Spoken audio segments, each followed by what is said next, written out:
Sveicināts, Lēnis, parādīsim, kā uzzīmēt Minecraft cūciņu seju. Lūdzu, atnāc klasam. Jā. Lūk, visi vienkārši. Sākumā uzlieciet, lai te būtu 8 centimetri, te būtu 8 centimetri, te būtu 8 centimetri un te būtu 8 centimetri. Pēc tam aprēķiniet, lai lineāli te sanāk 1 centimetrs un te sanāk arī 1 centimetrs. Tad ielieciet te punktu. Tas pats arī šī stūrī. Tad cenšaties, lai šeit būtu attālums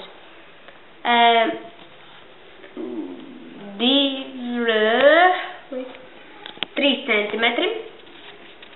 Tad arī, bet te toties būtu attālums kaut kur kā aptuveni 5 centimetri. Tad jūs ievelkat lūk kaut ko līdzīgu.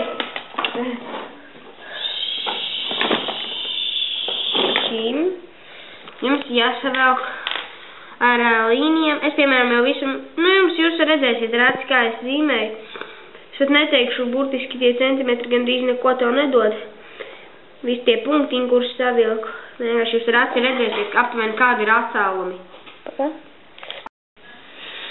Kad jūs būsiet tikuši kaut kur tik tālu, jūs esat tik, te jūs redzat, es esmu mēģinājis kaut ko savilkt. Lūk, šis ir cūkas deguns, ko es pašlaik zīmēju. Precīzi nesanāca. Kas ievilkšu te vēl vienu? Tas iezīmēšu melnas nāsis.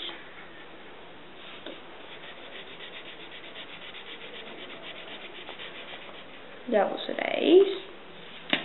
Lūk, tas tā kā ir cūkas deguns. Es centīšos pēc iespējas precīzāk. Tālāk, jūs zīmēsiet acis. Te ir viena svītra, te ir viena svītra. Šī pašlaik ir cūkas seja. Tālāk mēs ķeramies pie krāsošanas.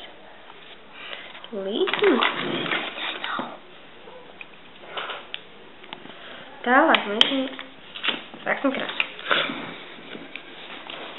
Te ir rozā, gaiša rozā, tur deguna būs tumšāk rozā. Tādu esmu pat mēģinājis taisīt dāvarā. Man ir bijis koka klucīts, un es koka klucīšu ar rotiņām tādu zīmēju. Tātad, kad ir šis pabeigts, te jūs iezīmējat tumšā. Lūk, kaut kā tā ir jāsnāk. Pēc tam jūs varat paņemt šķēres, bišķiņ piekrāsošu. Šo stūrīti viņš izskatās tāds plavs. Aptuveni tā. Pēc tam jūs paņemat šķēres un griežat ārā. Lūk, cūciņa sejiņa ir gatava. Ceru, ka jums patīk. Un arī, protams, rakstat komentārus, ko jūs nākamo gribēsiet redzēt kādu sejiņu. Paldies jums!